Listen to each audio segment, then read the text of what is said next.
दोस्तों, क्या लोकतंत्र में अब जनता की आंखों में धूल झोंकना इतना आसान हो गया है कि गड़े मुर्दे उखाड़कर आज की सच्चाई को दफनाने की कोशिश की जाएगी। आज एक ऐसी खबर सामने आई है जिसने खास करके आज मुझे सोचने पर भाई साहब मजबूर कर दिया है कि क्या वाकई जो कि राहुल गांधी के सवालों से किसी की नींद हराम हो गई है। आखिर राहुल गांधी के वोट चोर वाले नारे से कौन इतना डरा हुआ है कि उसे एक साल पुराना धूल फांकता हुआ सर्वे आज अखबारों की सुर्खियों में सजाना पड़ रहा है। बात बहुत गहरी है, तो जरा इत्मीनान से आप सुनिएगा, बैठिएगा। दोस्तों, मैं बता दूं कि हाल ही के दिनों में आपने मीडिया और सोशल मीडिया पर खूब शोर सुना होगा। राहुल गांधी ने जिस तरह से चुनाव आयोग यानी कि इलेक्शन कमीशन पर वो वोट चोरी के सीधे आरोप लगाए हैं, उसने सत्ता के गलियारों में हलचल तो मचा ही दी थी। लेकिन अचानक आज सुबह जब सबकी आंखें खुली तो डेक्कन हेराल्ड अखबार में एक खबर छपी है। खबर क्या थी, इस पर भी हम नजर डाल लेते हैं, आपके सामने रूबरू करते हैं। खबर यह है कि राहुल गांधी के आरोपों को जनता ने सिरे से खारिज कर दिया है। दावा किया गया है कि कर्नाटक की जनता को ईवीएम और फिर चुनाव प्रक्रिया पर पूरा भरोसा है। अब आप सोच रहे होंगे कि अगर जनता ऐसा कर रही है तो दिक्कत क्या है। दिक्कत जनता के कहने में नहीं है दोस्तों।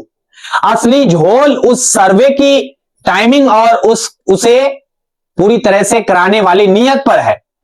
कांग्रेस पार्टी आज इसी झोल को लेकर सड़क से लेकर सोशल मीडिया तक सवाल उठा रही है। इस सर्वे में बड़े बड़े आंकड़े दिए गए हैं। बताया गया कि 72.4% लोग मानते हैं कि चुनाव बिल्कुल ठीक, फ्री और फेयर तरीके से हो रहे हैं।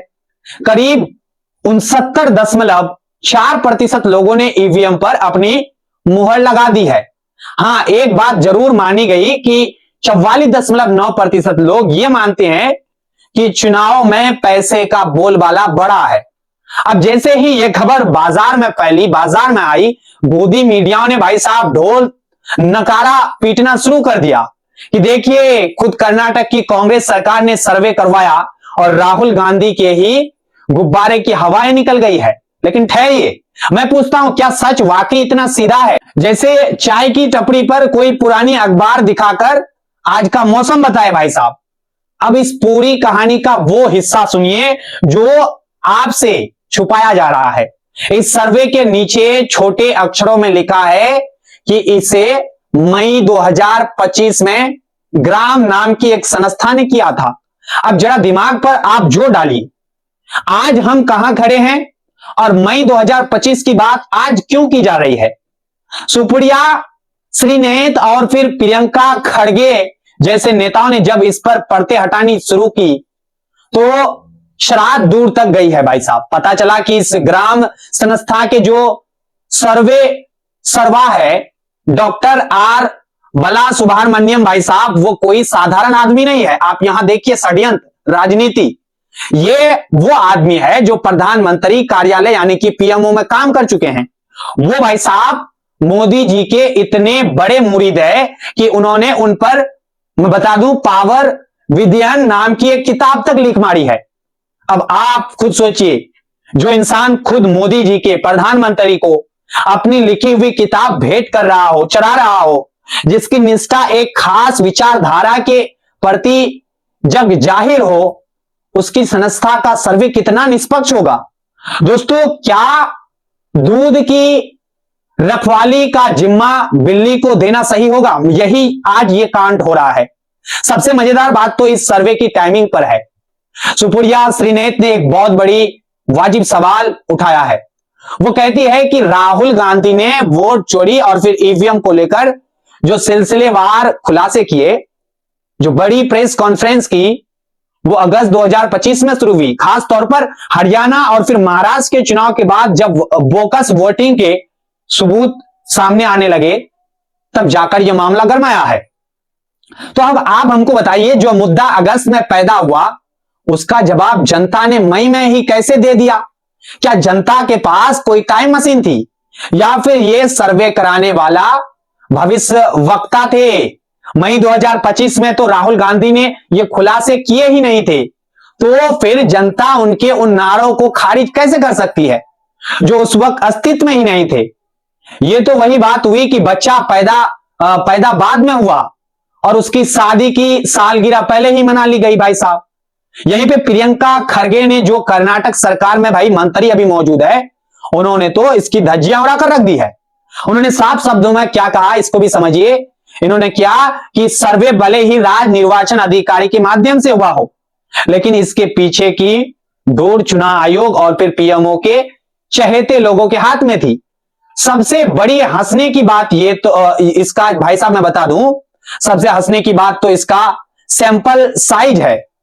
पूरे आप देखिए, पूरे कर्नाटक जैसे बड़े राज्य में जहां करोड़ों मतदाता है, करोड़ों वोटर हैं, वहां सिर्फ 5100 लोगों से पूछ लिया और नतीजा भी निकाल दिया।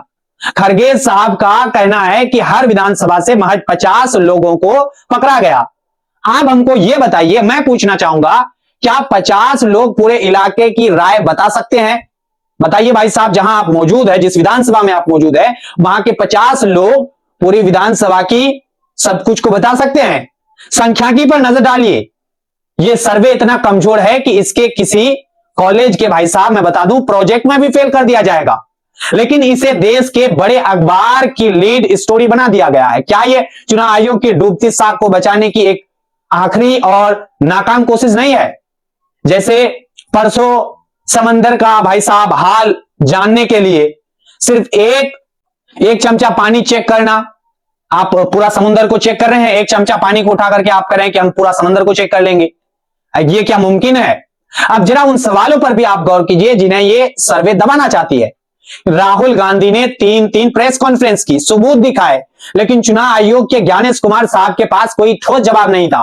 वो बस इतना कह पाए कि एफिडेविट दीजिए तब बात करेंगे। अरे भाई साहब आप सुनिए, देश पूछ रहा है कि ब्राजीलियन की एक मॉडल का नाम भारत की वोटर लिस्ट में 22 बार कैसे आ गया?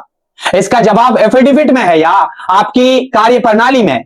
आज तक जनता को यह आपने साबित नहीं कर पाया, जनता को यह नहीं पता चल पाया कि एसआईआर की बात हो रही है, उसमें कितने घुसपैठिया पकड़े गए। इतनी आनंद फानंद में यह सब क्यों कराया जा रहा है? मैं पूछ रहा हूं, मंशा क्या है इनका? इन बुनियादी सवालों का जवाब देने के बजाय एक साल पुराना बासी सर्वे परोस कर जनता का ध्यान भटकाया जा रहा है। आप सोचिए, मीडिया के बड़े बड़े संपादक को क्या यह नहीं दिखता कि सर्वे कब हुआ और छापा कब जा रहा है? उन्हें दिखता है, लेकिन ये लोग वो दिखाना नहीं चाहते हैं भाई साहब। आमतौर पर आने वाले विधानसभा चुनाव को देखते हुए एक माहौल को सेट किया जा रहा है, माहौल को बनाया जा रहा है। मैंने पहले भी आप सभी से कहा था कि शायद वोट चोरी कोई बहुत बड़ा चुनावी मुद्दा ना बने, क्योंकि जनता की बुनियादी जरूरतें अलग होती है। लेकिन राहुल गांधी ने भाई साहब बखूबी एक काम निभाया है, एक काम किया है। उन्होंने सत्ता के माथे पर शक की लकीर तो जरूर खींची है। वोट चोर, गद्दी छोड़ के नारे ने आम आदमी के मन में यह सवाल तो डाल ही दिया कि क्या यह जीत वाकई पसीने की कमाई है या मशीन की सफाई है। ये जो छटपटाहट हम देख रहे हैं, आप देख रहे हैं, ये जो पुराने सर्वे निकाल कर अब लाए जा रहे हैं, ये दरअसल उस डर का प्रतीक है कि कहीं जनता सच में सवाल ना पूछने लगे। जब आप किसी को डरा नहीं पाते हैं तो आप खुद सोचिए, जब भी आप किसी को डरा नहीं पाते हैं तो आप क्या करते हैं? आप भ्रम फैलाने की कोशिश करते हैं।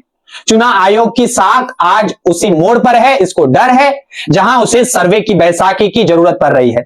लेकिन क्या 5000 लोगों के फर्जीवाड़े वाले सर्वे से करोड़ों देशवासियों का भरोसा जीता जा सकता है? बल्कि बिल्कुल नहीं भाई साहब। भरोसा पारदर्शिता से आता है, चापलूसी भारी किताबों से नहीं आता है।